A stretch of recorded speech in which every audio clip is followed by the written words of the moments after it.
Okay.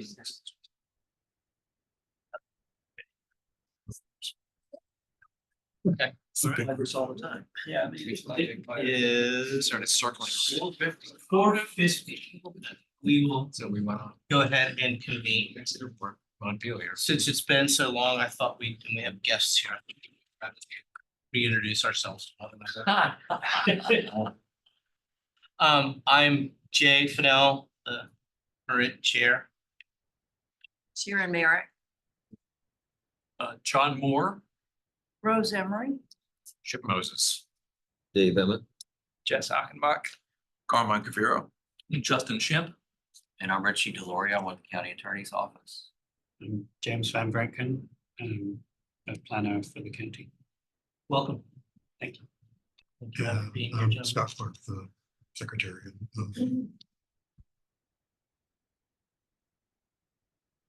Wow, thank you. All right, first order. Yeah, let's do order, Mr. Chair. There we go. So I guess the first order of business is elections. Rumor has it that you would like to serve another term. Only if there's nobody chomping at the bit to come in and volunteer. But I'm happy to. Well, we're happy for you to So do it. moved. Yeah. I mean, are we gonna have a slate or are we gonna do it individually? Usually it's a I know- slate of I chair, know, vice chair, and secretary. Peter Taylor's not here. That means he's vice chair. I was gonna say he's not here to object. So, I mean, if there's a slate, if there are no other nominations, if the nomination is for Jay to be president, Peter Taylor to be to be chair, and then Peter Taylor to be vice chair. And Scott, will you continue as secretary at this point? I'd be happy to move that as a slate. All right, is there a second? All right, Discussion, further nominations? All right, hearing none, all in favor of the slate? Aye. Any opposed? Very good. all right. Congratulations. Another year on the floor. You have our sympathy. You were there once also. Our condolences, actually. Are there any other issues that need to be brought up? Appear to have any attendees either in person or online who aren't here for a regular agenda item, so Okay, great. Not surprisingly, not met since November 9th. So I'm assuming everybody's had a chance to go over the minutes. Are there any questions, amendments? That's all right. Move they be accepted. We have a second. Okay. All in favor of approving the November 9th, 2023 minutes? Aye. Moved. All right, minutes are passed. Right over to Scott. So the main discussion item tonight is the access easement request for the Ragged Mountain Farm RPD, as you all saw in your packet. I'm just going to do a very brief kind of orienting presentation, and then there will be a slight technical pause. Push a lot of buttons and put a different presentation up. And Justin Shimp, who's the engineer on the project, will do a more detailed description of exactly what's being requested. We can go on to authorities discussion from there. So appreciate your patience when we have to make that transition partway through here. Alrighty, so back in 2006, the county approved a pair of adjacent rural preservation developments, which are these clustered subdivisions that have most of the lots grouped together, and then one or more preservation tracts under a conservation easement co-held by this body and by the board of supervisors. So in this case, see in the darker outlining, which was much more impressive when it wasn't on this terrible projector. I'm sorry. There are two RPD subdivisions, all of whose development lots are up here at the north end between this point and Dick Woods Road. This is Taylor's Gap over here. And then there are 4 preservation tracts, 2 per subdivision. So it's these 4 parcels in the heavy outline.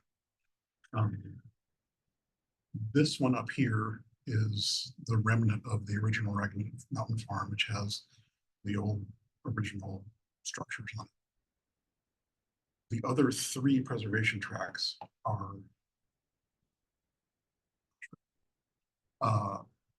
these 2 are not yet developed. These are the 2 we're going to be talking about today. There's no dwellings on these. And then this one is, does have a dwelling on it. You'll be more familiar with this one as the site of That's what that little cutout is. this down here. Yeah. That's just some other property that wasn't included in the overall. Can you point out where the dwelling for the southernmost lot? This one, Where's that developed? the dwelling approximately there. And I can't see right now, but is that in essentially a part of the map where it's white, not colored? It is, yeah, it is. And I do apologize for this. No, it's okay. I just want, that's my only question. But this property will be more familiar to you all, or some of you have been around for a while, as the site of the Ragged Branch Distillery. Of the what? Right, okay. Ragged Branch Distilleries. Grain from grown on this parcel. That one's not part of what we're talking about today, but it is part of the development. So 2 dwellings on this one. The secondary, and then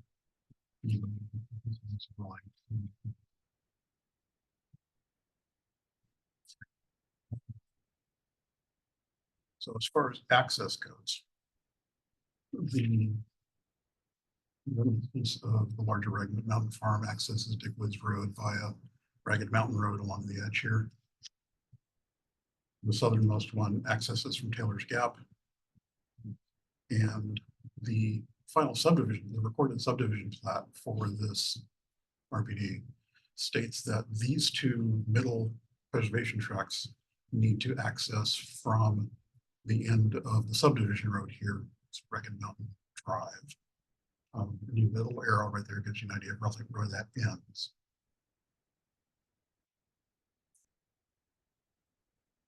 So Was that the little neck that was kind of created for that, I guess?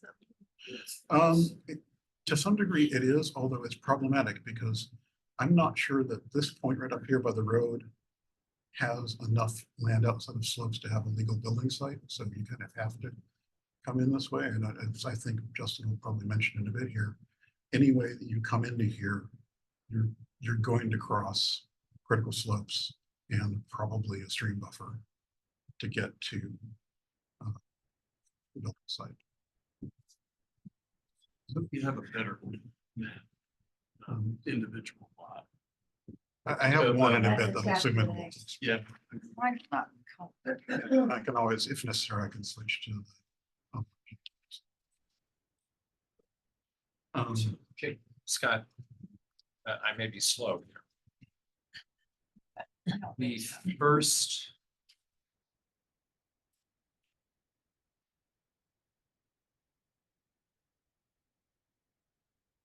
This is already built. Yeah, that was the old farm, and so that was already built when the division happened. Where's the access to that? Up here along Ragged Mountain Road, it's out there up to Dick. The 2 that we're dealing with are these 2. Right. This is an existing access. That one has an existing access from Taylor's Gap that is right about where that arrow is. Yeah, it was. Is there a dwelling on that? I'm sorry. That's what the distillery is. This is a distillery. And a dwelling.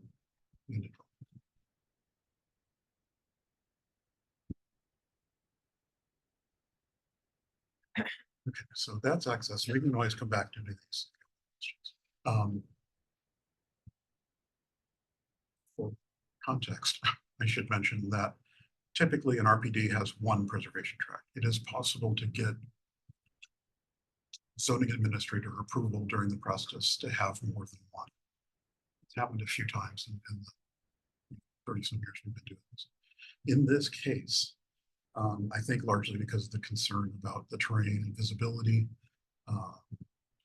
in high elevations, there were conditions placed on the approval for having more than one preservation tract. And they related to these topics, where the building sites can be, having tree conservation plans, limiting building colors, driveway colors, having a single driveway per building site to limit impacts on the slopes, and limitations on light fixtures per structure. Those are all related to the subdivision approval, not to the easement. These are not terms of the conservation easement. Those are just additional matters that have to be dealt with in dealing with this request in all the various places. So I just wanted to mention that that was also part of what was going. So no, this is not visible, and I'll zoom in just a second. But to give you an idea of what we're talking about, what's being requested is to access this preservation tract from over here on Taylor's Gap and come up the hill here and then along the ridge. The required building site for this preservation tract is just up here, just off that road, the proposed road. The required building site for this preservation tract, which is effectively talking about by trying to get to it, is here. So the access would come up the hill and along the ridge across the property boundary. And from there, just it's just a zoomed in. And again, yeah, those colors are not as good as they might have been, but you see the driveway would be crossing vertical slopes. But once it gets past that initial alignment, it's following a ridge top along here to minimize the impacts on slopes to get to this property and provide access up this. Again, just what's being proposed and how it compares to what access from the expected point would be. Expected, what? From the expected access, which is up here at the top.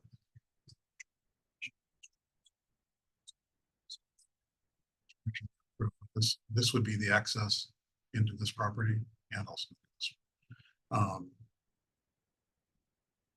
So what's actually before you all, there's lots of bit different moving pieces to this, but what's actually before you all is the easement holders, is that this would be, this blue here would be a new access easement on top of a conservation easement that you all and the board hold.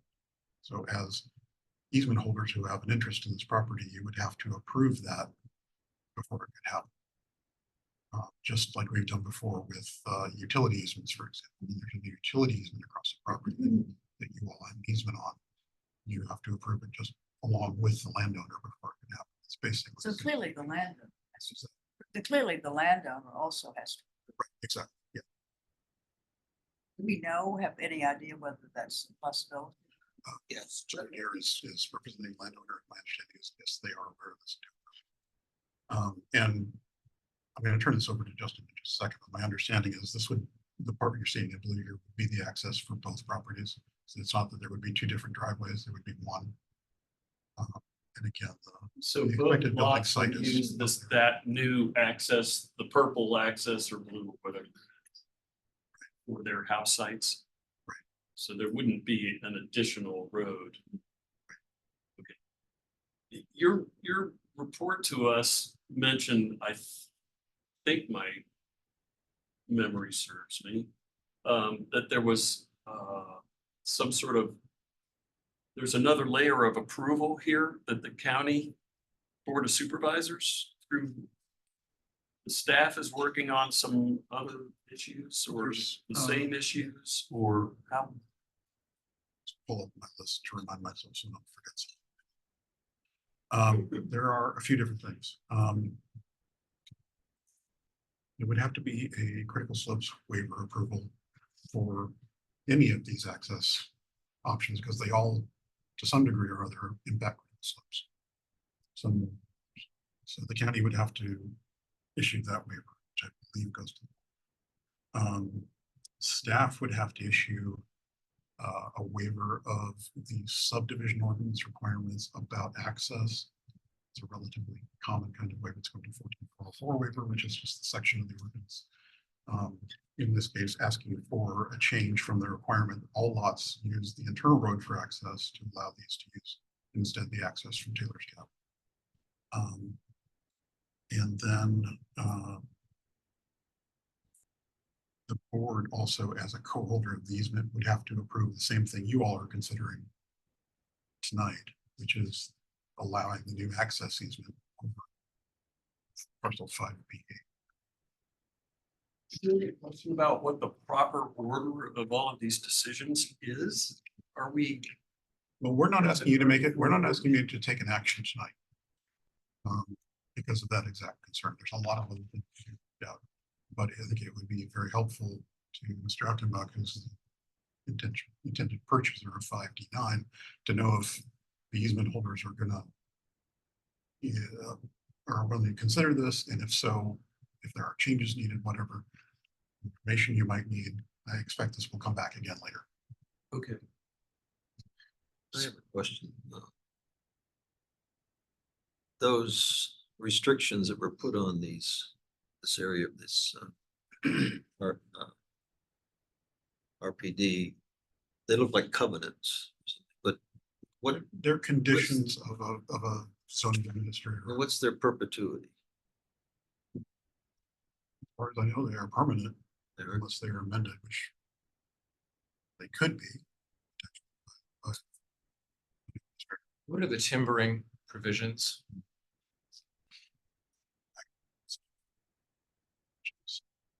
typically RPD easements either don't have any particular timber restrictions or just require that there be a stewardship plan and BMPs. They don't, I'll look this one up specifically in just a second here. Let's change things first, but typically the RPD deeds don't either prevent timbering like a lot of the donated easements do. We have like detailed requirements about what kind of timbering. Scott,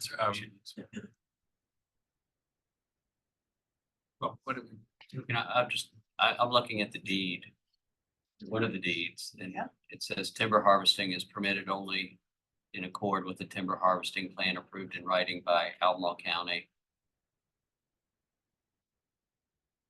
And then it has exceptions, clearing of dead wood without a timbering plan. Other details, but generally speaking, it's permitted. As said by harvest plan.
for the past. So we've been working on this puzzle, or I have for a year, just trying to figure out if there's a way to make it work. And that's why it's kind of led to here, where we're now talking to you to see if there's still a way to make this work. I get what we're supposed to, I understand our role in this. I think we need to set aside the building sites for a second. Yeah.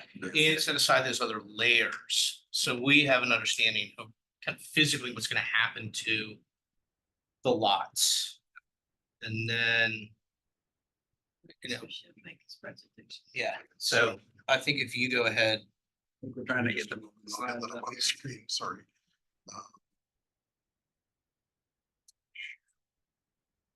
Mr. Chairman, yes, sir. we've considered a limited number of RPDs since I began on this group in 2009. Dave, I think you have most experience because you have been on this. Sherry second. My understanding, Scott and Richie, please correct this if it's not correct, but our role is to co-hold an easement, as you said, with the county. And our role is to look after the conservation value of the property. Rationale for an RPD allowed cluster development with an understanding that the preservation tract would provide conservation value. One important rationale in the RPD is to limit access to the clusters. And that is, I believe, formally in the words of that create the opportunity for the RPD. Is that all correct? Yeah, that was the concept. So that our role here is narrow. It is as an easement holder. Easements in perpetuity. And that is quite distinct from any zoning, other approvals that are required. So our standard is higher and for a different purpose in the counties. They intersect, but ours is distinct. So- Can I chime in that the deed, the easement exists, and to some extent, the duty of this body is governed by easement itself. And if it helps to narrow the issue, this particular on, I'm gonna say A19, the one that adjoins Taylor's Gap Road, the easement there speaks to improvements. And it says the following may be constructed, installed, located, or placed, provided they are otherwise consistent with the easement. And that gets to Dr. Moses, to your comment as to whether this is consistent or not. But A is driveways, and B is other improvements in facilities customary and related to the use of a single lot. And so that's what we're considering. I think one of the issues might be, does this shared driveway, is it consistent? Is it consistent with the use of a single lot?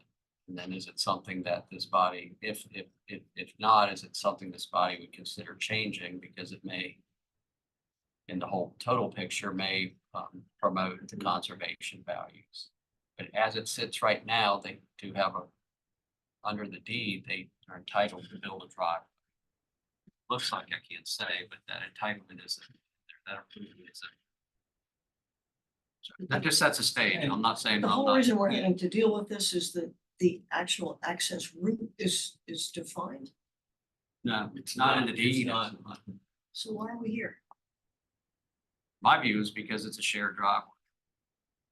It's a new access easement on the line, conservation easement. Can't happen without the approval of the landowner and all. Let's go through our slides if we could.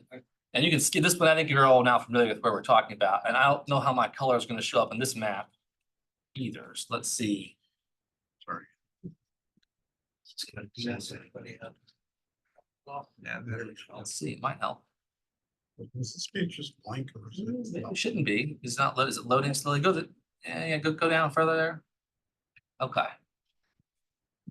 So this is the lot B20, as we were talking about a moment ago. There's the area, the brown is the parcel in question there. And you'll see the green is a stream buffer that's down that side you have to cross. And there's a cemetery, it's a little purple hatch, you see that labeled cemetery there? Yeah. So there's no building site there. The building site on the preliminary plat, the RPD plat, and the final subdivision plat that was approved is up on the back of the parcel on top of the hill. So if you just go to the next slide, Scott, I think this has our driveway. Let's see how this shows up.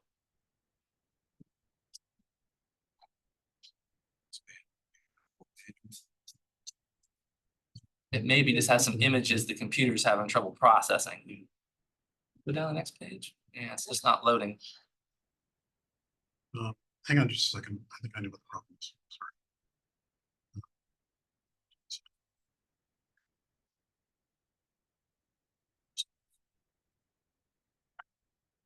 So while he's fixing that, that first slide that you showed, that is approved as drawn, as shown on that first slide.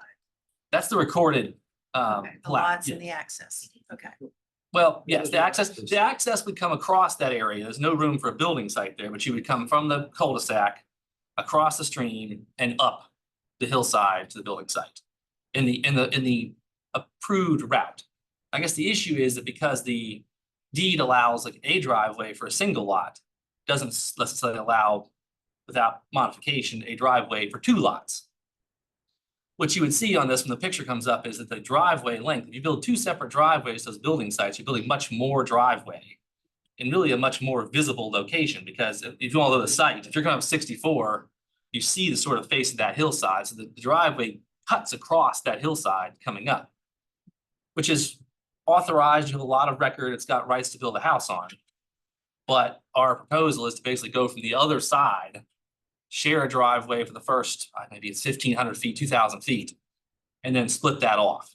So we're just taking two long driveways and making it a shared driveway plus two driveways. And that really is all we're here for to discuss. And simply we need because the language of the easement, the shared driveway portion would serve two lots, not a single lot. And I think that's what needs to be clarified, is if that's okay by the easement holders. Is there a map in your maps of the two driveways? There is, yes, and hopefully it will show up okay. Page 2. Yeah, it's just loading very slowly for some reason. Off the USB drive onto my computer, so do better. So was there Simply better. an original set of assumptions and building site that you all now desire to change? I And think is that how we no, the bill, I don't. Right got outside into the- this? We're not really trying to get, we're not, it's really not, so we're trying to talk, but the answer is not really. That the plat laid out in like 2006, show the building sites in approximate locations, but in the case of this lot B20, that we're trying to get to, that area. But to get to it, you have to cross a lot of slopes. There we go. It's trying. It's that one right there, Scott, I think has the map everyone's probably curious about. Maybe let's sit for a minute. Mine's loading slowly also, so maybe it's. There are a lot of lines. It's a heavy drawing, basically. It does load, it just takes a while in my experience. So let me ask a question then. If let's say we didn't do anything, you have in an older drawing, a way to do a ridge run coming in off of Taylor. Yeah. So There seemed to be, that was drawn in. So this is the parcel that I have under contract, it's a 100-acre parcel. It connects to the subdivision up top here where we're looking where the cemetery is. The platted build site is up here, it's right in this location here, that's on the plat as there's the home site. We ran a number, I think Justin did 6 to 10 different engineering scenarios to try to figure out how to get a driveway from the cul-de-sac to here. And it requires a stream crossing and basically a zigzag up this hill, which is all critical slope. So you're just cutting critical slope going like this all the way up. That one is very impactful to critical slopes. It's also a really expensive, massive construction project. So we then determined, after walking the site, there's an existing road that runs at the top of this ridge line. I don't know if it's an old logging road or what it is. There's an in-place road that already exists right here all the way to the site. So basically, Passable today by, sorry, passable. You by can walk vehicles today. you can walk it, you can, a pickup truck could drive it if there's not a tree falling there, but it's a pretty nice road actually. Some places are better than others. So what we found really is, this is Taylor's Gap here, and this is this ridge line. A simple cut up through this critical slope area here to get to this ridge line. And then it's pretty much smooth sailing all the way to the site. So what we were proposing is we have this new driveway that comes up here, gets to this ridge line. It's not actually even like this, it's just one straight shot up. The road will come here. At this point, this is the home site of the 85-acre piece on the left. So they'd have a driveway that would peel off right there. Is that an existing trail that's there? Like a This is just, fire- this is just contours. Okay. So that's just the flat top on the top of the mountain. Yeah, you can see it because the lines are farther apart, right? The contour lines aren't all jammed together. Yeah. That's all that shading and steep slope. So we would have a shared driveway that runs through about here. They'd peel off to go to their home site, just that little connection. Yep. And then our driveway would continue on to the platted build site. What is the elevation for those build sites? Roughly. This is around 1,000 and this is around 1,100, I believe. So there are lots of complications, but that is in a nutshell what we're trying to accomplish. Yeah. Yeah, absolutely. And you wouldn't have the switchbacks? No, what we're proposing right now is a single switchback. So it would just go boom, boom to the road. So it would go up there and over. And then there'd be the one kind of veer off driveway at that point. Well, that's. The history of this property would lead one to think that access was envisioned in an entirely different direction. Right, so, Can you enlighten us on that point? I mean, again, this was almost 20 years ago. And I think, when you look at this on paper and how it was platted, you're right, they definitely put this little leg here because they were trying to create a connection point to the home site here. And the home site here, there's a connection from another subdivision, or sorry, another cul-de-sac over here. They clearly did not give any thought to how you actually get to those home sites. On paper, it looks great and clean, but then when you go out there, there's a mountain they're trying to get to. So both of them did not contemplate critical slopes on what they, on paper, looked like the most efficient access. It would look to me, though, that given the history of this property, the access was intended to be through 74-5B9. I'm not To sure the what that south. number is. That's the parcel of the south, That's, Where the distillery the is. distillery. that's So not the- what the, that's not what the final plat says. And acknowledging the issues of construction I just mentioned, but it's the final plat and the expectations across. So, but there's seemed to nothing me- in the subdivision approval about accessing either of these preservation tracts from the southernmost. It just says that the southernmost one can take access from Taylor's Gap. And that's all it says. It seemed to me that the best outcome here from an environmental standpoint is to move the home site, not build a road. Where there's no place to move home site to. Why is that?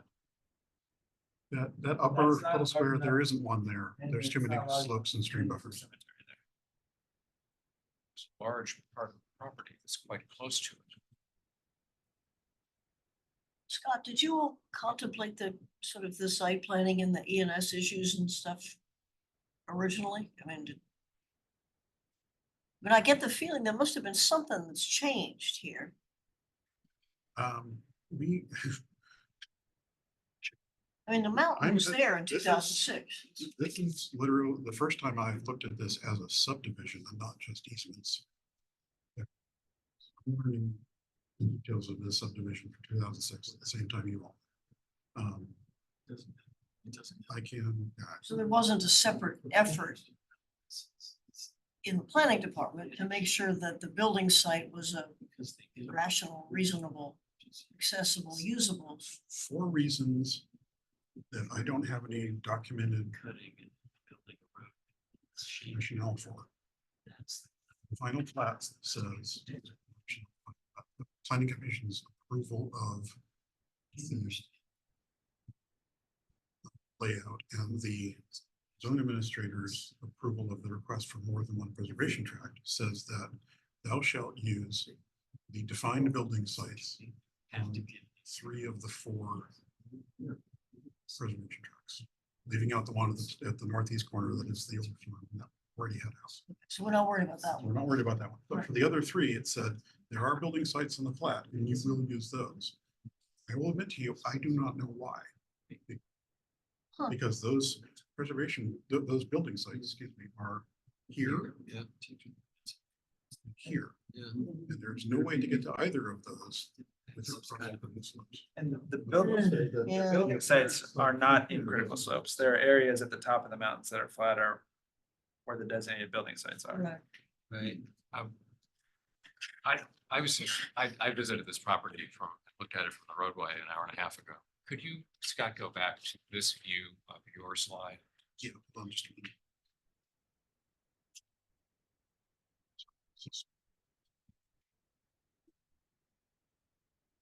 Let me preface these remarks. Any modification of an easement is highly problematic for this body. And in the past, when we've accepted a modification, it has been to enhance the value, the conservation value, not to dilute it. So the question in my mind is, are we diluting or are we protecting? The view from this cul-de-sac would suggest there is already a path that is passable right here. You could get into this property from the existing and into this. So if the cul-de-sac moved, not where would you put it?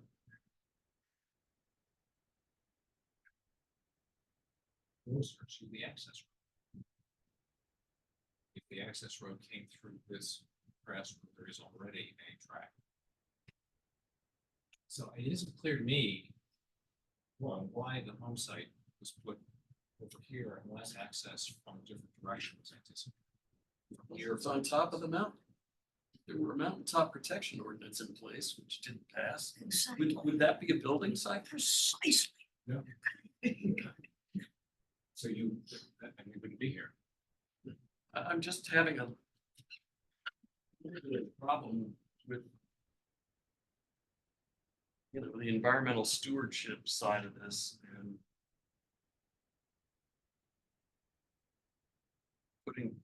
putting a house on the mountaintop there anyway and having to mess a bunch of stuff up just to get there.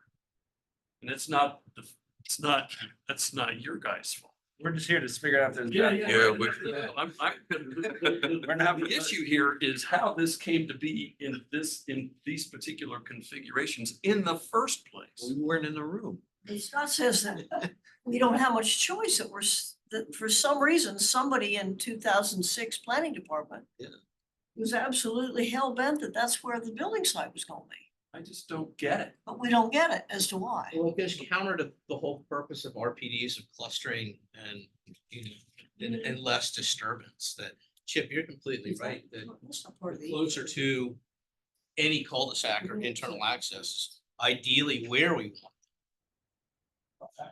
I'm speculating, but I would suspect, Sherry, that the answer to your question is that the intention was different. The owners at that time envisioned a different outcome. One, they may not have planned to build on that site. We've had a number of RPDs where there is no building permitted. Sure, And- but there is a building permitted. It may be that that was an afterthought and not a great deal of thought was given to it, one, or they thought the access would have come from the other property, not requiring a new road. And you wouldn't have to do nearly as much disturbance to get there. If you were to go To the south and Yes, east. south, and because the owners were originally the same, that's probably what they had in mind. The owners were originally the same? Yes, I'm sure they were. Oh, is that right? The plat does say that access from these two middle parcels. Straight It says The access to this parcel. will come he's from- saying down that here. was up there. That's what he's Access to saying. this parcel, come from Taylor's Gap, And that these two will come from internal to the subdivision. Specifically says that. Where's that house site for the 58? This one? Yeah. It's like right there. Here it is. Clearing area. That's how high, that's about 1,000 foot elevation.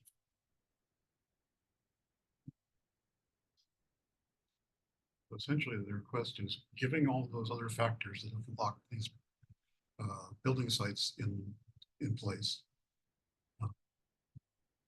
The request is whether or not the authority feels that the impacts of accessing those defined building sites can be reduced by using this shared driveway as opposed to coming from the end of that cul-de-sac and zigzagging up the slopes to get to. Probably. So, Or the building site can be moved. Yeah, we're having more of a problem with the building sites than we are with the driveway. Yeah, and I appreciate less that. chance of getting a, you can't fix that. It's not on. And I appreciate that, and I feel the same, but the problem is that it appears when you glance at this map, and it's partly this projector, that there is a building site right at the end of the internal subdivision road. And there's stream buffers, there's critical slopes, and we now find out there's a cemetery there. That looks like a lot, basically, but it's not. It's just an access point. So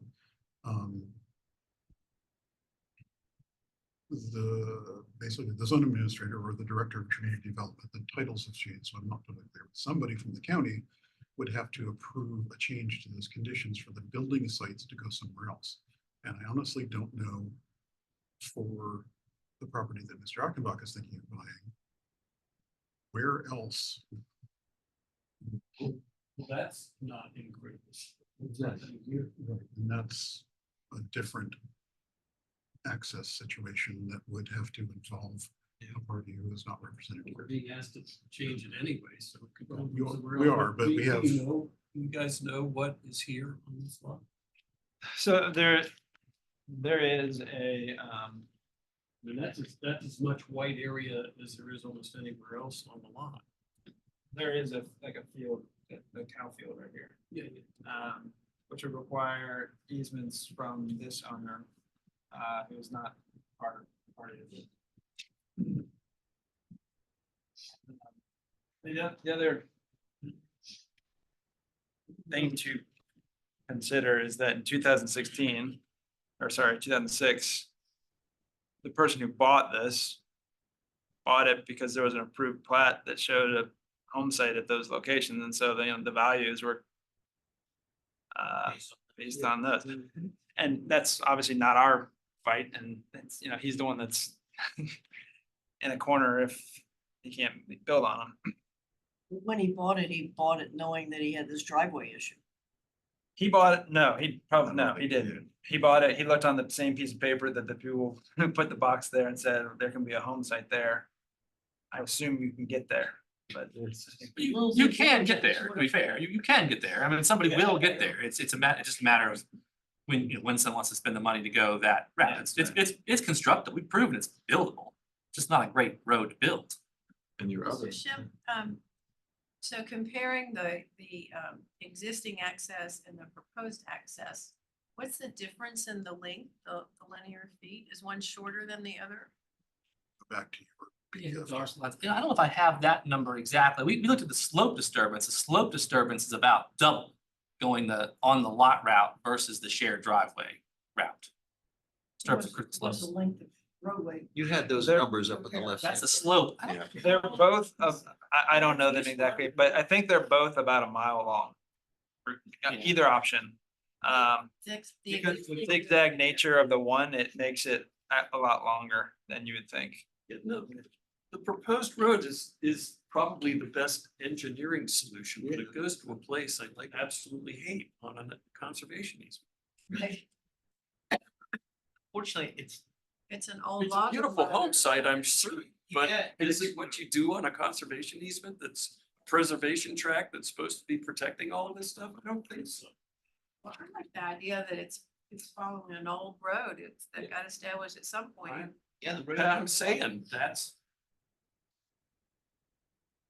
We're being asked to make the best of a bunch of really terrible decisions. That's my, But for some reason, there was some, I mean, it seems unusual that maybe it's just the way they did things or do things, but it seems unusual that the director of planning would have so specified and insisted upon that lot, especially looking at the topography.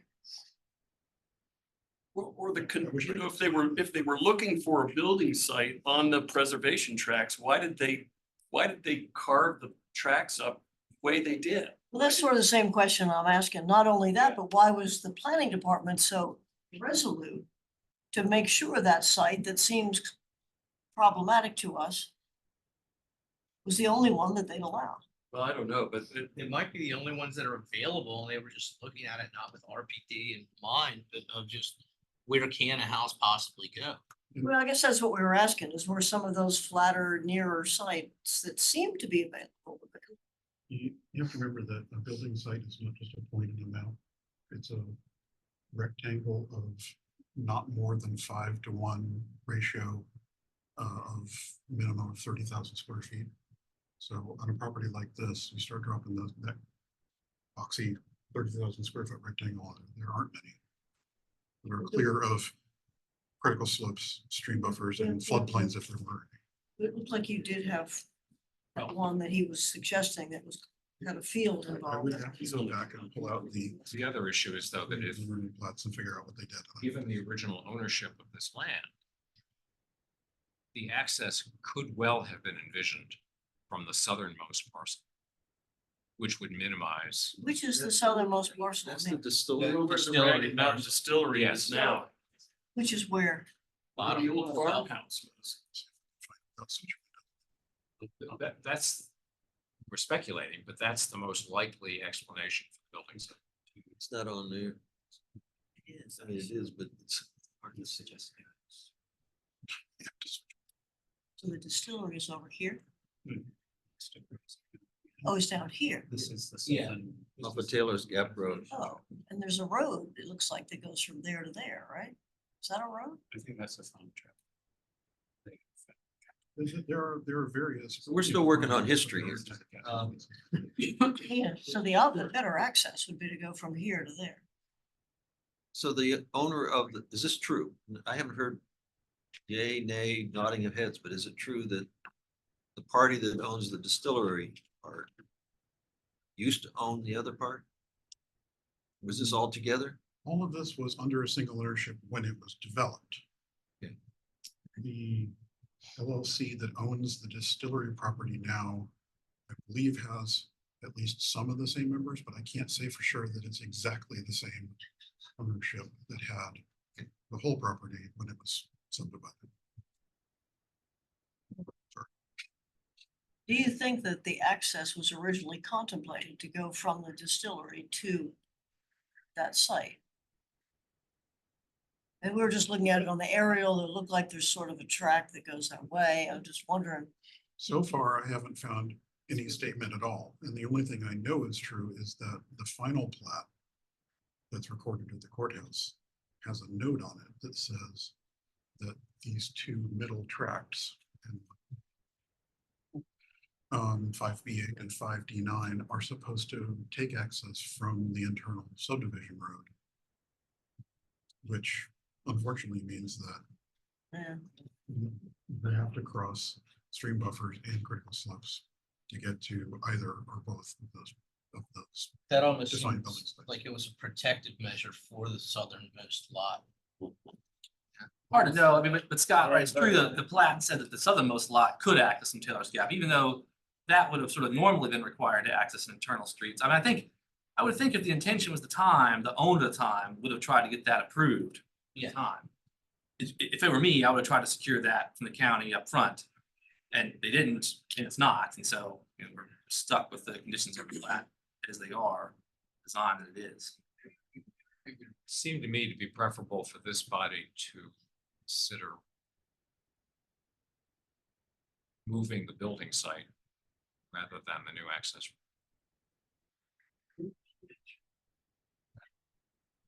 closer to the existing cul-de-sac. Oh, you can. Oh, there's- Well, it seems like that is from, it seems like, one, it's out of our.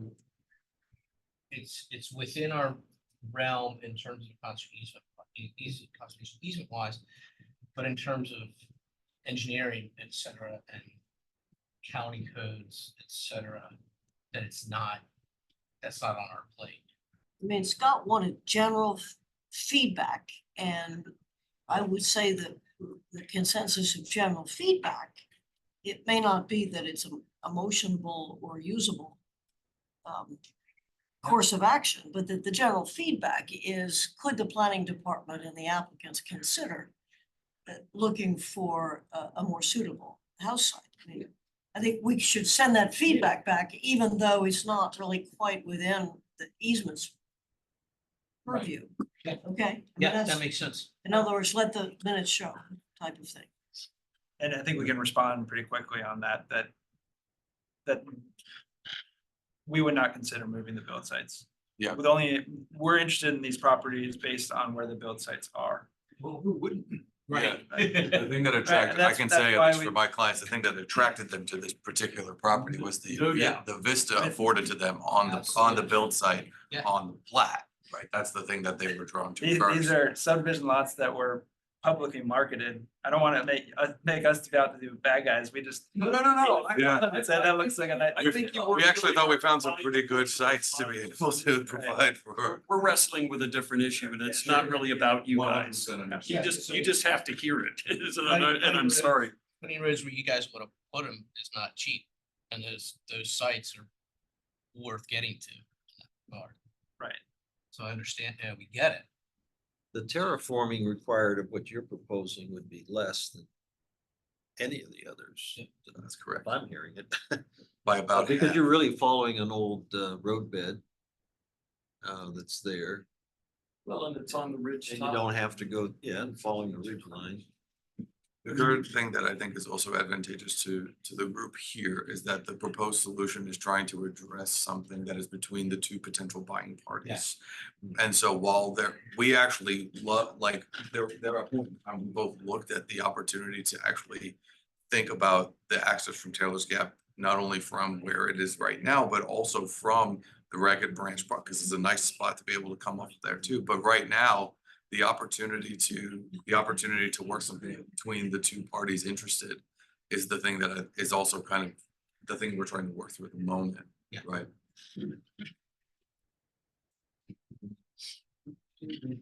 All right, Sherry, I like the way that you summarized things also. I mean, it because- may not be.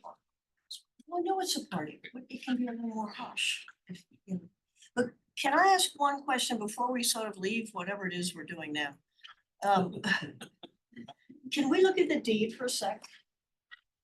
So I really focused on parcel A19 because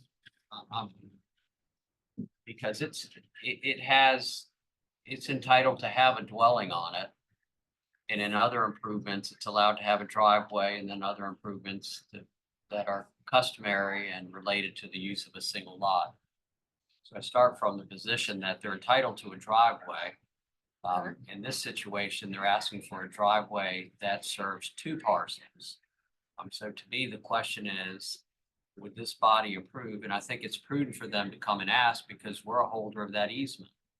And they're asking for, as they've explained, a driveway that'll cut across the property, serve another parcel, which I presume is entitled to have a driveway of its own, whether it's shared with this one or not. I don't want to venture to get into that, but clearly crossing this parcel with a shared driveway arguably is not consistent with something that's customary to the use of a single lot. And so that seems to be the question, is whether this body and then eventually the Board of Supervisors would consent to a shared driveway under the deed. And so I've kind of narrowed the issue to that. The discussions about building sites, I think that's for the county, and I think that's Yeah, for yeah. zoning. We were just sending feedback. Yeah, so I've kind of narrowed that, but that's what the deed speaks to. It's What does not, the other deed say? I guess, for the other parcel. Yeah. I have not looked at that one. because they wanna modify this one. They're entitled to a driveway.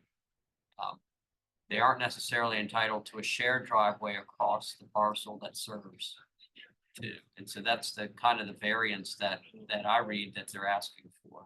I mean, I'm picking up and agreeing with what Dr. Moses said hours ago, it seems like. That amending an easement is a serious business and something to be avoided. If it can be helped.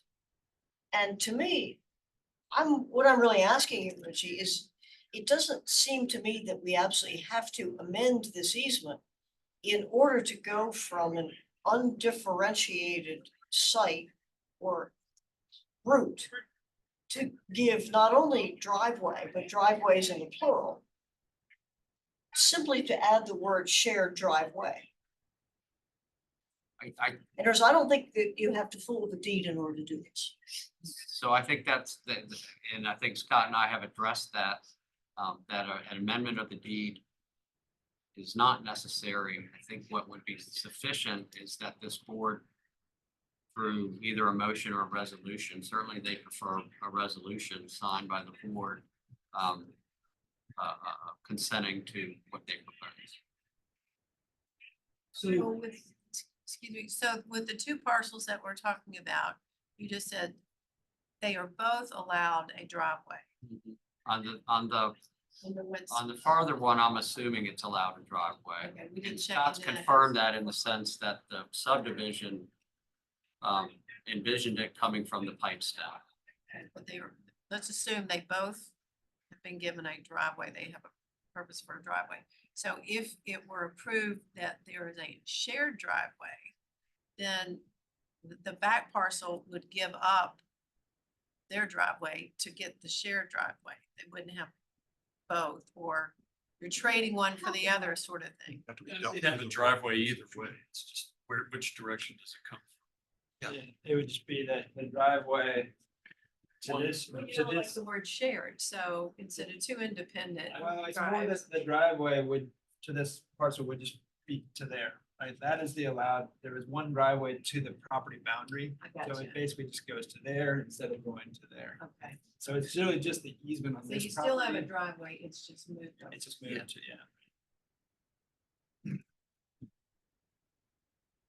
I mean, I'm inclined towards the, idea that never speak when you don't have to. That especially as driveways across the affected lot are in the plural. And there's no indication that they're to serve only buildings and structures on the easement property its own self.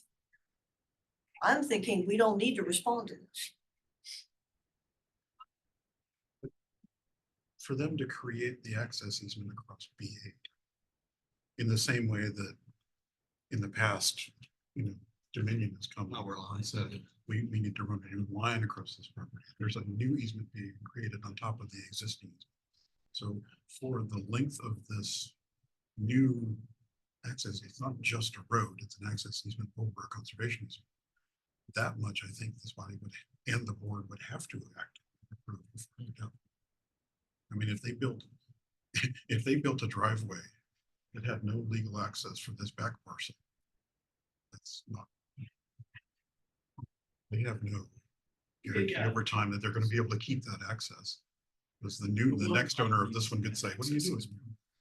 Go away. So we may not be amending the preservation tract easement. It might be that if they're looking for an access easement, that since we have an interest in A19, they may want us to consent to their access easement. So Yeah. what this is coming down to is that looking for the least impact on the resources that we're trying to protect, because they're gonna get a driveway, two driveways. Well, my concern at the moment is not that. It's My not- concern is the least impact on the legal document. Well, Where there's a huge prejudice to not altering, amending, and changing. so you're saying they are even nodding our head, we like that one best for preserving what we're interested in, is not an amendment. You're arguing that. That's not an amendment, because the. Well, I'm right not now, arguing they're that. I allowed was driving. asking Richie whether Where you gonna put it? the text of the deed put us in a box where we're gonna have to amend the No. deed. It doesn't look like No, I it think does. what they're looking for is this body's consent that their plan is consistent with the deed. It's so that they don't have issues in the development stage or. To be honest, it might down the even road. extend one step further than that, because there is a specific line in the plat information that says all lots shall access internal roads except for A20, which shall access the other roads. So what we are, our two lots are governed by that specific requirement in plat documents. And so without any other authorization from any other party, we cannot access without going through those two sites. And our hope is that we have found another access location, which is actually beneficial to this particular group because of our ability to lessen the impact of the development of critical slopes and other buffers. And I'm just thinking there are some approvals here that are needed and there's some issues to be discussed, but they may not be our issues. And actually, that's part of my question is that, Yeah. does this particular question This fall plat under? does the purview? not fall into No, this group at all. No, But it it's- makes sense because it's, you guys need to know if we're gonna grant an easement across that Oh, line. Yeah, So then you can now approach the plat issue of, And they've already requested the access waiver under the subdivision ordinance. That's going along in parallel. okay, yeah. So that is a county approval of whether or not the alternative access is acceptable. With all due respect. Do you really have to disrupt as much as you think you have to disrupt to get to the current building lot from the existing cul-de-sac? To the platted cul-de-sac. I mean, sorry. I think I would recommend that we go out and walk the property if we're going to take action on this. I did that today, and it looks to me that you can get to where you want to go without a whole lot of disruption. Now, I did not go onto the property. But I would strongly recommend that the view of the topography from the road that is visible, from the cul-de-sac that's visible, does not suggest that that much disruption is required. What concerned me more is that there's some old growth forest. Especially, I've walked this thing many times. I can guarantee you it is straight uphill. And where you're It's talking, straight uphill if you use a straight lane. no, It's not straight uphill if you do a can look- curved lane. if you look at what's on the screen right now, it is all impacts. I'm trying to be sensitive, and I just, if you walk out there and see it, and I think if you're looking in the cul-de-sac, it does look, from what you can see right there, like it's a nice little, someone's cut in a little walking trail there. But then once you get kind of through that bottleneck, you are into some pretty serious terrain, and like you said, it's all old forest there as well. What's the contour? That's 40 feet. Yeah, those are 40-foot long. That's a lot. So the orange is all critical slopes and this Yes. blue or purple color is the WPO stream buffer. There isn't a stream buffer in this easement. I put it on there so you can see there is a mapped stream there with buffers on it. So the impact. If this were California, there's no way you would want to build on that ridge, given the environmental impact that of storms that we're about to see. There is no way I would build on that. This is Malibu. Solution. Well, but they want to build up on the flat part on top. It doesn't matter if it's undermined beneath you. And this other one is also on a ridge. Yes. It is. So you can see you can Yeah. see the crown at the very Yeah. top where it's basically the only section that doesn't have critical slopes I see that. around it. And for this lot as well, whether you come through the cul-de-sac that you can't quite see on this screen, or you come through on the potential access point through Taylor's Gap. Swipe this up, no, the other direction. Sorry, please. Thank you. Stop. What's wrong with that? That is a site that we would not be interested in building on. About 1,000 It feet is. low. You would have to impact critical slopes to get there as well. That's- Because you'd have to come up and around. You couldn't necessarily go through the distillery property. So you'd have to take the same ridge line up and around and then come down to it.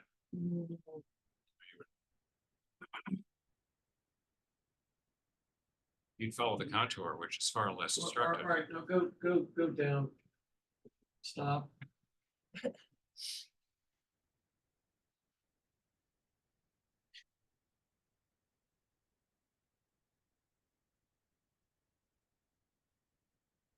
Yeah, so remember, this is ridge top, right? So you've got to go up and then down in order to get to here, anywhere. And across the Although street. it's fairly short, but even so. Still a spine. And there's a stream buffer there too, so You know, there's no perfect solution here. There's just what's the best of the worst. Or what's the least. That's what I was trying to get at, because you know, this is an easement, and in that easement and in the deed and everything, they have a site approved. And they bought this property or based on that. whatever it is, based upon that building site. So it's not in our power to do anything about that. But the building site is not in the easement. It is not specified in the deed of easement. Right, the building site, the lockdown building site is a factor of the zoning administrator approval of the conditions of approval on having more than one preservation tract. So And I think that's an important that's distinction. very important. It's very important right there. Because do we have any action if we want to weigh in on moving the building site? And furthermore, how does that impact the whole, you can say, well, they should have thought of that when they bought the property or something. Somebody would have to request. That's totally by the Yeah. It's a perfectly reasonable thing to say. My mother said it all the time. That's exactly why we're here. So, you know, So in terms of building sites, and I'm no fan of this deed, and I don't think any of you all are either. Each structure for which a building site is required shall be located on a building site shown on a site plan approved by the county of Albemarle. Site plans. And So it could be that was both. template stuff required by the county. I don't think I we. don't know, it's not. I have but a that's what it feeling, said. I have a feeling that's where that came from. That's what it said. Exactly, right. It's, so, all right, can we ask this one other way? So if we say, nah, no amendments, so they get to put in driveways somehow. This or some other future buyer will Find a need to way. build a driveway from the end of that cul-de-sac across the critical slopes of the stream buffer. So that's what And happened. get to the building site. So we're sitting here, if we say, we're not gonna even discuss what has the least impact on what we're trying to preserve, we're not gonna get into that. Then it's gonna happen as is necessary for whoever feels it's necessary to build up there with a beautiful vista. They're gonna put in a driveway. And they will still need the county critical slopes waiver, but the easement won't have any restrictions that will require an approval from this body. Yeah, I mean, like as Richie said, the only reason we're being asked is because of that It's because of easement the across that access piece of easement property. across the edges. but it seems to me that the easement doesn't have Specify. anything in it that makes a choice between one driveway or the other. I mean, we don't have to change the route of the access. That's not specified in the deed. Driveways is actually in the plural in the one rather than in the singular. Well, and the building site's not in the deed of easement either. No, except that it's. I It's mean, allowed I see- somewhere. I agree with you. We don't have to deal with that problem, and I thought it was useful to send feedback that was a little out of our purview, but still, they asked for feedback, so there is some, but my thought is that there's not much we can do even hardly to, if we have a preference, it may not matter, is one thing I'm thinking. We may really prefer one route to the other, but it may not be our choice or our purview to have a preference. Well, but the county's got a, there's an approval process regardless. Somebody in the county has to approve. But it's not us, is my thought. Yeah, but why wouldn't you want to weigh in on that if you had a chance to have a beneficial effect? I mean, again, I guess it could go to the category of sort of informal feedback.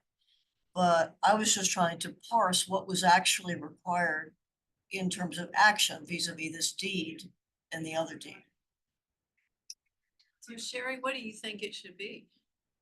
If you don't think this is the right place, what's the protocol, or where does it go from here?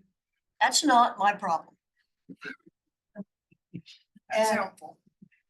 I know that the Albemarle County Planning Department really likes it when I don't think about anything. It's not my problem. That is their preference. Sherry, let me take your reasoning one step further. It seemed to me that if we focus on what is the desired, most desirable outcome, given what we know. Observing that there may be a modification if we go and look at the property ourselves. But we're being asked to approve an amendment to the easement to allow a common drive. That's what I don't think we're being asked to do, nor do we need to do. That's exactly the thing that concerned me that I thought you and I were agreeing on. Yeah, but no, but except that the easement says that there will be a common entrance from the cul-de-sac. The easement doesn't. No. The It plat, does not. flat does. The easement seems to say, in the sections Richie pulled up that I was looking over his shoulder on, it simply said one of the reserve permitted rights was driveways, period, full stop. So it wouldn't be an amendment, it would be. Driveways and other Resolution. improvements and facilities customary and related to the use of a single lot. It is plural. So in a way, we are looking to ask for a change to an access that's related to the plat. The group of people that we really should be looking to address is different, is the zoning. The prudence in what they're doing is they're asking this body to chime in as to whether what they're proposing is consistent with the easement. And what that does, if this body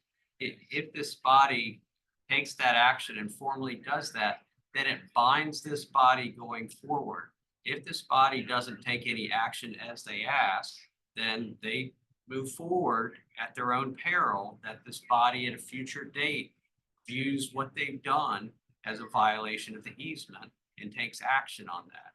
And that's why I say what they're doing is prudent, because they protect going forward. This body is a party to, for lack of a better term, a conservation easement over that. So we have an interest perhaps in the easement that the access easement that they're gonna create to benefit the parcel on the right. Okay, so what is it in Don't know the that they're easement? looking to amend the easement, and I don't think we have to. Yeah, that's the thing I'm trying to avoid here. But I think Build a consent. shared Driveway, how is that affecting the easement? If the easement's not specific. It was our assumption that because I am now requesting an access easement from their property, and your easement encumbers that property already, I can't put an easement on top of your easement. That was why our assumption. Yes. If you were just gonna build a single driveway, you'd still have to have an access easement across it, right? Not necessarily, it'd be wholly on the. Not to serve A19, you build your driveways to serve the dwellings and the other built improvements. So the access easement is occasioned by the fact that you're going to serve an adjacent lot. Yes. I see. And is that customary and related to the use of a single lot? So we could opine that the phrase you just added to this discussion, the thing about customary to a single lot, we could opine that a driveway that served two lots, we didn't think was materially different from driveways in the plural to serve a single lot. We wouldn't object to that Right. But then because of the somebody said, "I'm gonna environmental put a-" benefit perhaps. But we could make the statement that customary to a single lot would not be something that we thought precluded what they want to do. Scott, what do you think?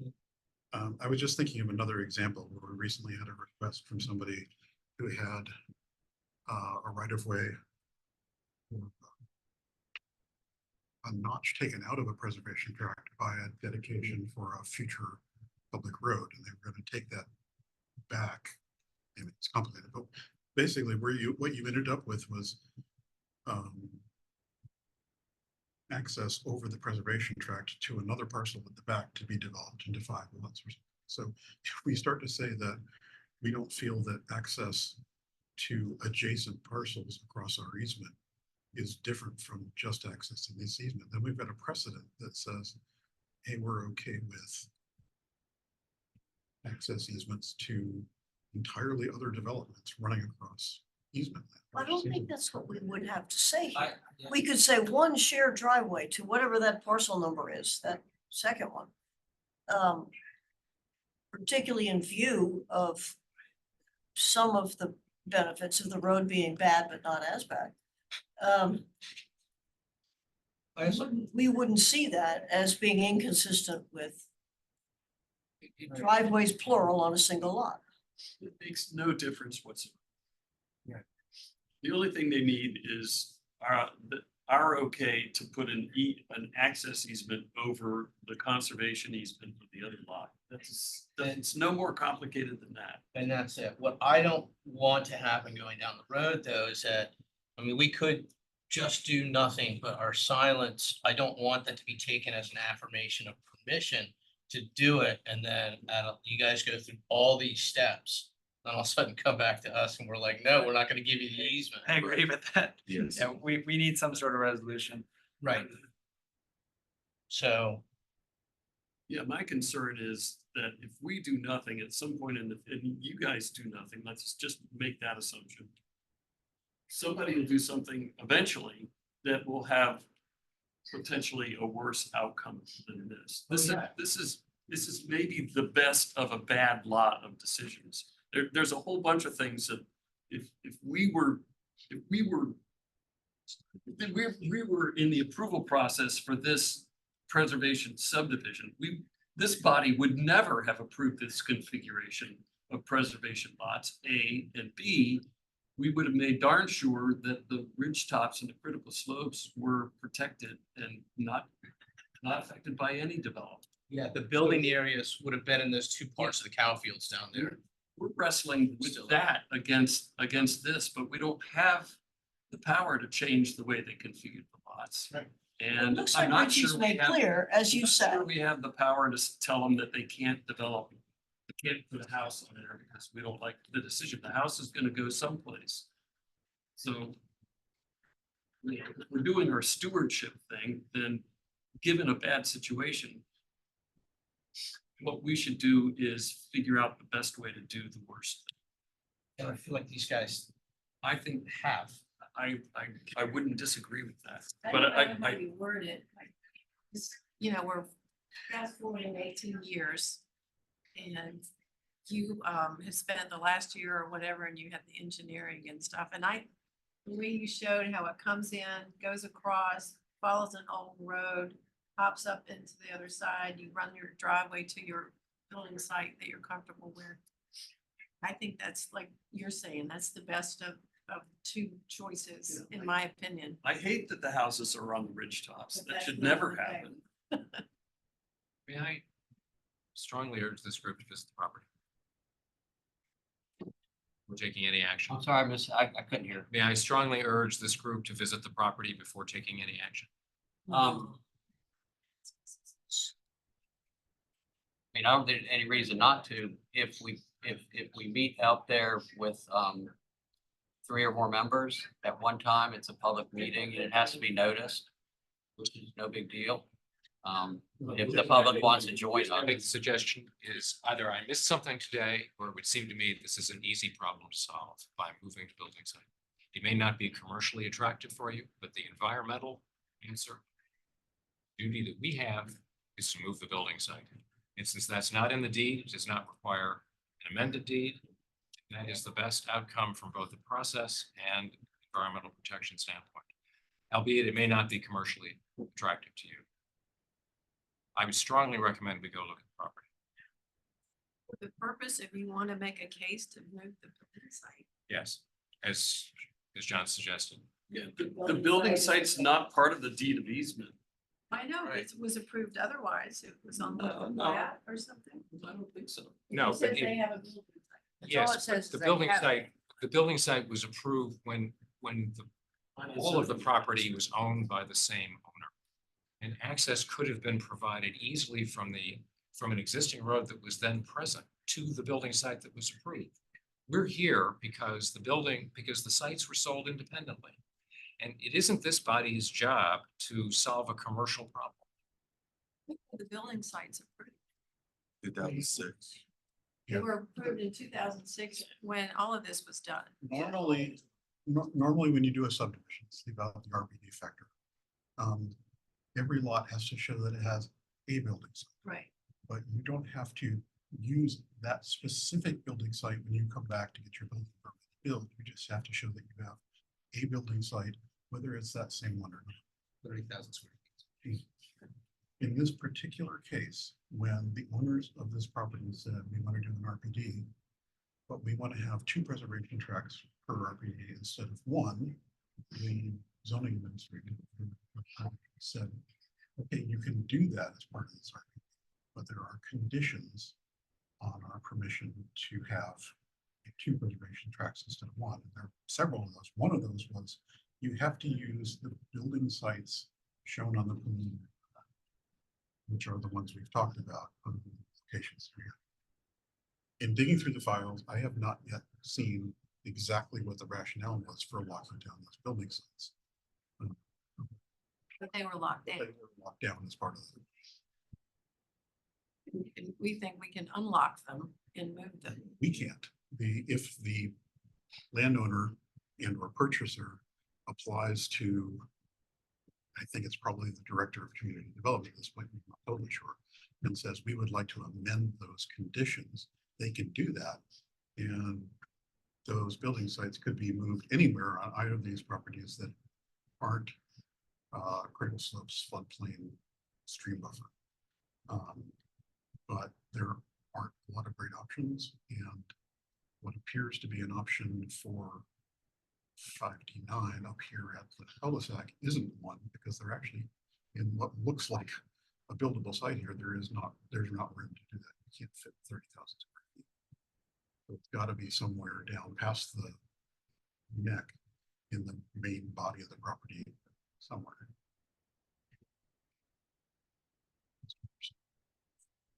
You would put up. Can you? put up Yeah, I those mean, you could put one there, conditions? but again, you've got a different access problem. Either you stick with the requirement on the plat to access this spot from the cul-de-sac, so you've got an even longer route. Or you've got to amend those you have to get that 1444 waiver for the subdivision ordinance to get a different access to here. And again, you're back to that same access, or sorry, the same review of the way you get that 1444 waiver is to show that your access from a different direction is less environmentally impactful than the normal requirement, which is to come from the internal. What did you want to see? We started this out where you gave us a little insight as to some of the concerns that were there when they wanted all these subdivisions together, or these parcels together. And there was a list of okay, but, and I jokingly said I was focused on the driveway color, but there were other things there. And what were those again? Because those a buyer would have in their hands. What were the restrictions that were being put? In summary, and I can pull the literal language up if I want to, that just requires more screen Okay. shifting, but here's the summary version. So using the approved building sites, which we talked about, That was a condition. condition Wait a minute, of the approval of multiple preservation. they tracts. have to use them. Yeah. Okay, go ahead. I would explain it if I could. That there have to be tree conservation plans for the building sites and the driveways to show that there's minimum impact to trees. Now, what minimum is when you're zigzagging across these slopes, I don't know. Limiting building colors, for visibility, Visibility. because this is. Take a Monticello view shed. Yeah, so Driveway colors. a single driveway per building site and the materials to be used on them. And the final condition was that there could only be one light fixture per door and structure, and that it had to be full cutoff. Wow. It had to be what? Well, there could be no more than. So, so these were levied, these were part of, and have been accompanying any commercial transactions? Those have been available to anybody selling or buying that? Just for these two lots. Okay. That's for, well, yeah. Yeah. Okay. So it seems like the mountaintop sites Yeah. they had some consideration for the mountaintop sites. Anybody have a suggestion how we move this along? Wait and see what the zoning people gets. I mean, there's the other things that are going on that I'm aware of. There's the subdivision ordinance. You've got to get a waiver for the critical slope. Right, There's- right, there's there's the no- critical slope There's no waiver guarantee they're gonna get that. and any other changes to those conditions of the multiple preservation tract approval that Mr. Achenbach chooses to submit.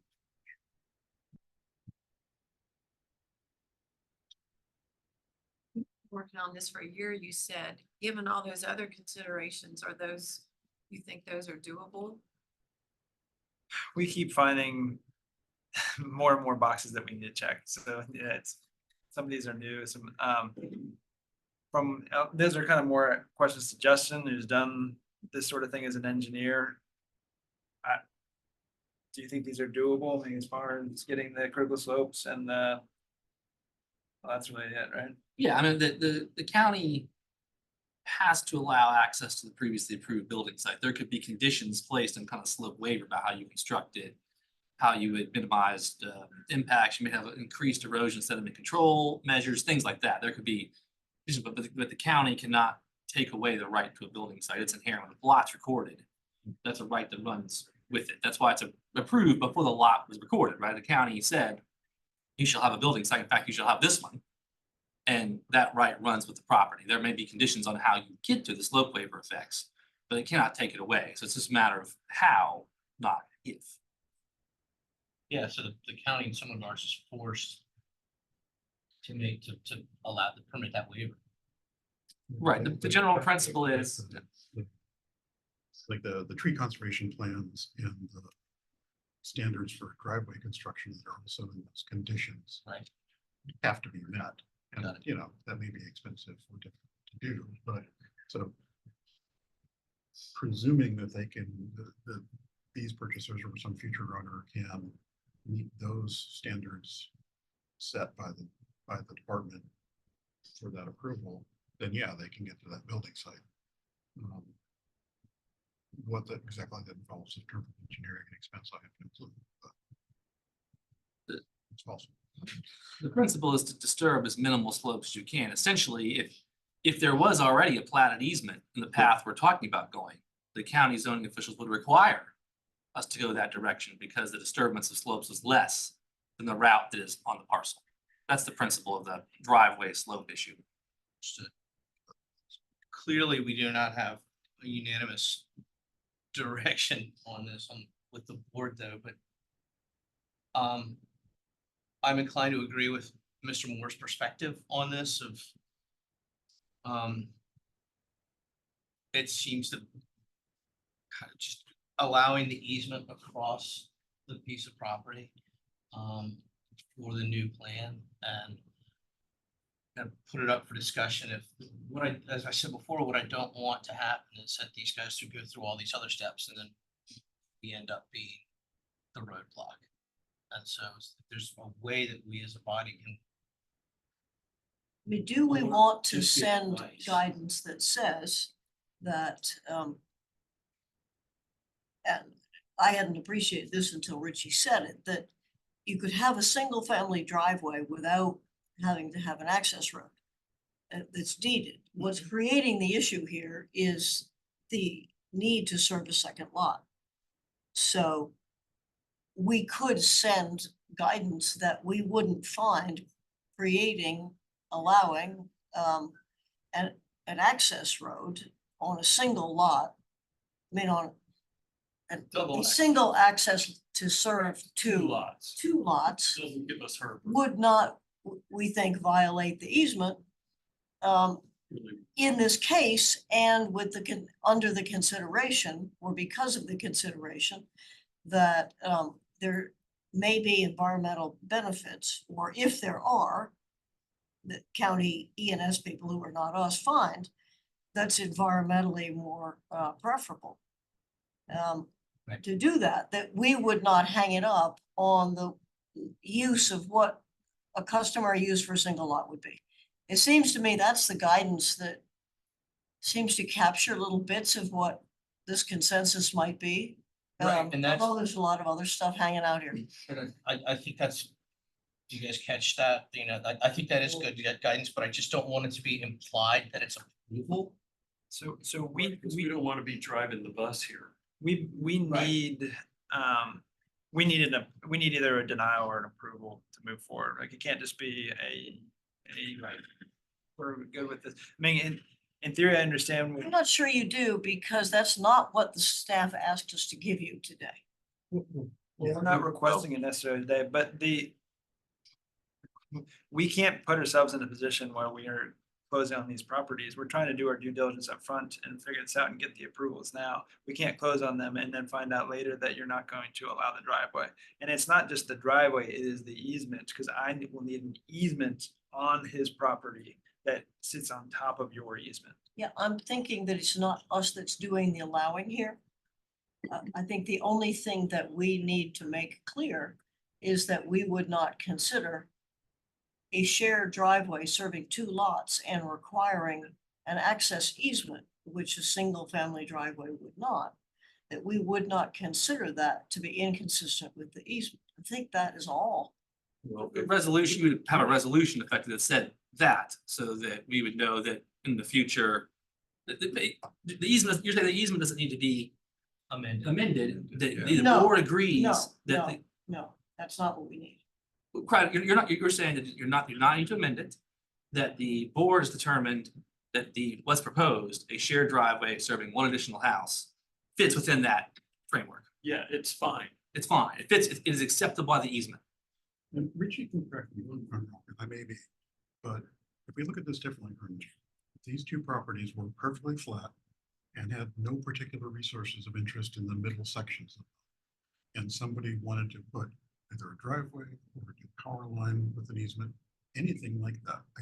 My understanding was that that basically could not happen unless the landowner and all underlying easement holders issued an approval of that new overlying easement.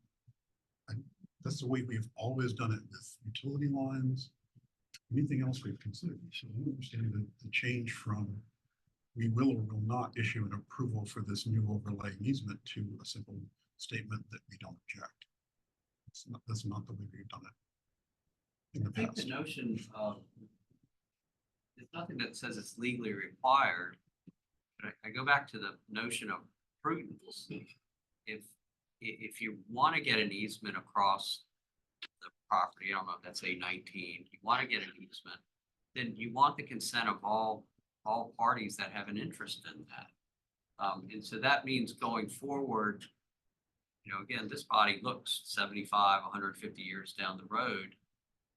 Is there a defect in the title? And they cure whatever potential defect is by getting either one, this body is a party to that overriding easement, or at the very least, a public record that says that that what they're proposing is consistent with the existing conservation easement. I can't tell them how, you know, their council down the road is gonna draft the access easement, what that's gonna look like.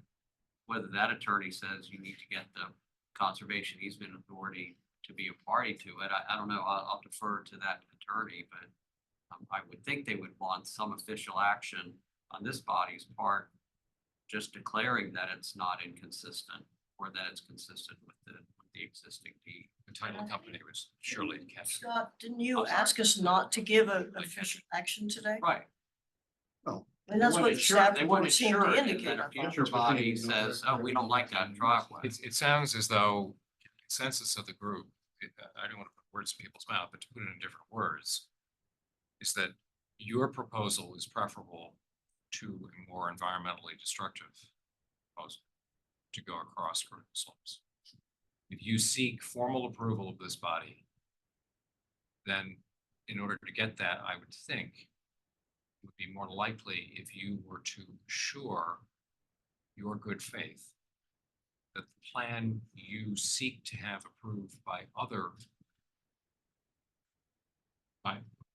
approvals that are necessary, the critical slopes waiver and others by the county, would include restrictions that would be viewed favorably from its conservation viewpoint by this group. It's a convoluted statement. What I'm saying is, we trust your good faith, agree as part of the rest of the approval that you will do this in an environmentally responsible way. It is likely that we would approve your request to go across property. Does that mean I like you what all you want to see said. the results of the critical slopes waiver? Yes, in I mean, that's, 404 waiver? we're just looking, it's been said several times, several ways. Okay, this is what we have. Now let's find and put our name behind and our whatever approval behind the one that has the least impact on what we're trying to preserve. So we're not going to be able to change building sites and all that. It's just like, this is the best way to do it. And we need some more input. I saw some numbers in the upper left-hand corner where you looked at building critical slopes are going to be impacted and all. We just need to, I would think, a little more depth to that, because we do have an interest in what's done on the easement. And so we don't have the power to do things that we would have done if we'd started the whole thing in the beginning, been in the room, but that's what we have. So I think, I'm just saying the same thing. Yeah, But just, if we sort of,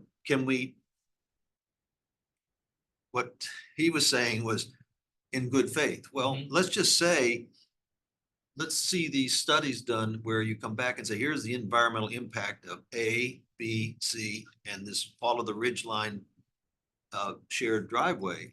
And at that point, then I would have what I thought, okay. Makes because sense. we have A and B. Yeah. So basically that, So we've submitted the study that is the comparison study. Yeah, So that would be the 1444 waiver, the subdivision. sounds like something I should read Which before would I. be- Yeah, okay. and so you get, Justin, is it your opinion that the route that you guys have proposed is the least impactful environmentally? Or is it a combination between kind of cost and environmental impact? Well, the two are somewhat related, right? Grading across steep slopes are expensive. But we were certain that the path from Taylor's Gap over the shared driveway is less than the alternative, no doubt. Because Yeah. for one, you're sharing, one driveway instead of two, just for a length of road. Mhm. Two homes are sharing the same piece of like pavement or stone, whatever they're driving, right? And then you're only really getting the slopes in this first section right off Taylor's Gap. There's that existing road that. Then using the existing road bed and you drive on top of that. And so, yeah, there's no doubt. And it would be nice, I think, to have actually an action from you all before, because I think that as part of the slope waiver consideration will be, well, can you actually go this route? Like to compare, to ask for a waiver, the slope waiver for the less slope route. I think that normally speaking, we would have permission from all the parties involved to do that. So we're sort of talking about a hypothetical slope waiver if there's a problem with the easement holder not allowing us to go that direction. Scott, I believe you had also said that we couldn't take, because the Board of Supervisors also is party to this. They would want to see your recommendation or vote prior to it going to them. So that's another box that we can't check until after we check this box. We always, whenever. We are there's not the an county. issue with corral easements, it's not the first. We are not the county. We are an independent body. And we are not subject to procedures, particularly not to the zoning. That is not a concern for us unless the county's approval process is not germane to this group. We are an independent entity. Although we're meeting in this room, we are an independent entity. I am I'm comfortable moving forward with this, because I understand the importance of approving denial. With the caveat that legally, we're allowed, that it's as simple as not amending the deed and merely just granting the easement. Could I make a suggestion that, I don't know that, I haven't seen the design in hard copy. But perhaps, the resolution would be, repeat myself, a resolution that addresses both parcels. And that this body finds that the design that they submit, is consistent with both deeds serving A19 and serving B20, so long as the construction complies with that. And I guess I get to the point then that they're locked into what that design is. And so they abandoned the ability to do this access easement. And then I presume the design won't have an access driveway from the pipes down. And so that all this body finds is that the design they're presenting is consistent with the deed that serves both A19 and B20. Richie, I would take a contrary position that we do not have enough information to know that there would not be more significant environmental impact from what is being proposed, without further guarantees that there would not be offsetting improvements in conservation quality. We should not take an action that dilutes the conservation value. We need assurance before taking action that a construction plan will occur that does not do further damage. And I thought that was the point, Scott, of your comment, and especially here in the dark, I can't find it. That you didn't really want us to take an official action today. Brace yourselves. I thought you didn't want us to get ahead of, your No, well, site. there's a subtlety there. Now, I wasn't recommending that you all not act, and I'm not sure it's ever appropriate for me to do that. I was just trying to communicate that we were looking for feedback rather than necessarily a final action. And I thought perhaps you all would have. Right, so I guess that's what is making me think we shouldn't have an approval resolution And I today. concur, So that I concur. we do what you had hoped we would. Scott, the point, you can take back to your colleagues in the county that this independent body has said, we are favorably disposed to granting an easement across the common to serve both lots. If there is a plan that lessens the damage to the slopes, water, timber, et cetera. And all I can think is I'm not qualified to make that judgment, but if we, and I'm doing this on the fly, which is probably a mistake, but the subdivision ordinance waiver for the change of access, if I remember correctly, is going to be reviewed by our engineering department. If they review and approve that waiver, leave it to staff. I think so, and they basically take the same findings you were suggesting. They're evaluating environmental impact of Route A versus Route B. That's So- part of the process. If engineers find that that is an appropriate waiver to issue, and then we come back to you, and I don't know the timing on this, but when they have finished that review, and if they state, yes, this waiver is appropriate to issue this waiver because the impacts are in fact less, then perhaps you all would feel more comfortable about acting at that point. Assuming that they have sufficient information in order to make the call. And there are standards in the ordinance about what they have to, what an applicant has to submit in order for, as far as I know, but in order for that review to happen and a response to be issued. So maybe all they really need to know is whether or not we would approve the shared interest, the theoretical easement over the easement. We would say that the need to overlay that easement would probably not be something that we And would your see additional. into violation. Yeah, we're okay with that if the result is a lower. impact. Exactly. Yes. Not in every case, but in this case. From our perspective too, is that we want to get confirmation from the professionals, from the county engineers, that, you know, this protects the environmental aspects that are fundamental to what we do. That's fair to say. So we need to get the whatever the waiver is, the 401, whatever. So that has to fall first. Once, because they're gonna be reviewing the data. You know, it's not written down in a code anywhere. That's what you need to do. But when I'm For a trying to read the conversation, room- it makes just trying to sense. read the room here, it seems like that would be something that would reassure the authority that their concerns are being met. And it's something you have to do anyway. So how do we proceed? Do we need a motion? Richie, how do we get on it? I mean, if that's the direction is, staff go in, come back when you've got a result on the subdivision ordinance waiver. I think that's understood. Yeah, we might be the least of your worries. I mean, the way it was teed up today was we really weren't gonna take action. And in terms of the detail that you need in order to take action, I would suggest that it just be deferred at least until next month until we see. Sure. Well, I think we thoroughly discussed this from every direction. Are you guys comfortable with where we're heading with this? Because it seems Yeah. like you guys, there's so many things that need to fall into place for you Trying to guys. Put together a path forward, and so it sounds like we need to get the waiver done, then we can come back and potentially try to get a resolution of some sort here. Simultaneously, we'll move forward with the critical slopes waiver. Maybe that'll be, by the time we come back, maybe that'll be approved as well. Yeah. And then in my mind, the last piece is then the board of supervisors. And we're not asking you guys to do anything that you guys weren't already. Right. No, it's more just the order and trying to align everything. And I ideally envision that the product that comes out of this is a written resolution that then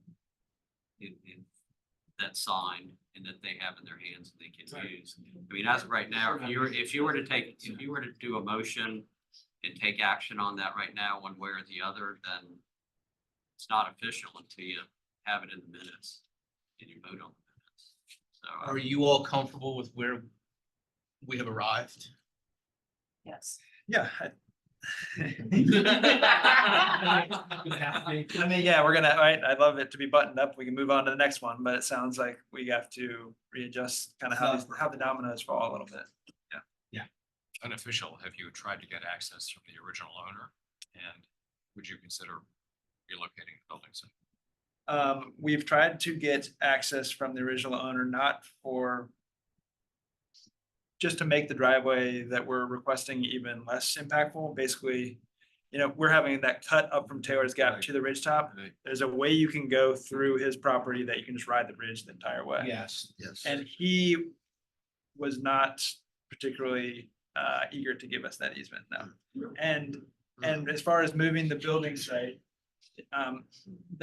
no, we're not interested in that. And maybe the next buyer would be, but us, as what we're here with our contracts that we have right now, we are contracted based on the fact that we can build homes at those sites. Based on those sites, yeah. Yeah, and so maybe we'll walk and maybe somebody else would come and do it, but my thought is if we walk, because we're not allowed to do this driveway, the next guy's gonna come and he's not gonna even try to go this route, and he's gonna go straight up that hill, which is gonna be more impactful. Because that's the only option available. We're between a rock and a hard I'm place. just gonna ask you to plant circles of boxwoods and huge evergreens around the houses. You can't. Why don't you put the original owner in the rock and the hard place rather than I don't know how. buy the darn thing if you don't He get to doesn't own ride. them anymore, and he doesn't own the properties we're trying to buy. All right. So, you know, Motion to adjourn? we meet every month, so, Really? thank you all for your Yeah, due diligence. of course. Thank you all for listening. I know it's Yeah. complicated. Yeah. God, are there any RPDs? And if you remember, some years ago, if we got any new ones, that we should inform you much sooner in the process. There was that one 6 years ago, whatever it was. That was the first one. Excuse me. Yeah, I mean, really. You need, No, me we'll to just- be here for I don't anything. think I don't, so. but I do have, in terms of new business, I have some, I just have an Okay. announcement to make. So at the next meeting, if not the next meeting, then the July meeting, there's been changes to the FOIA statutes. And we do have we have a remote participation and a virtual meeting policy that we've adopted about a year and a half ago. So there's going to be some changes that are mandatory to that. It has to do with loss of a quorum during an all virtual meeting. It also increases the number of virtual meetings that we can do from 25% up to 50%. And it requires annual adoption of the policy every year. So more boring stuff. Do we need to adopt that policy? Not now, I'm just giving you notice that at the next meeting or the July meeting, that will be presented to you. Joy, thank you for sticking around. So Jake, let me say that. Any old business? All right, move to adjourn. Thanks, folks. Congratulations. Jump right into the fire. So Hey, are you serving more terms than Putin? Hey, I'm a bear. I'm already serving more terms than me. is the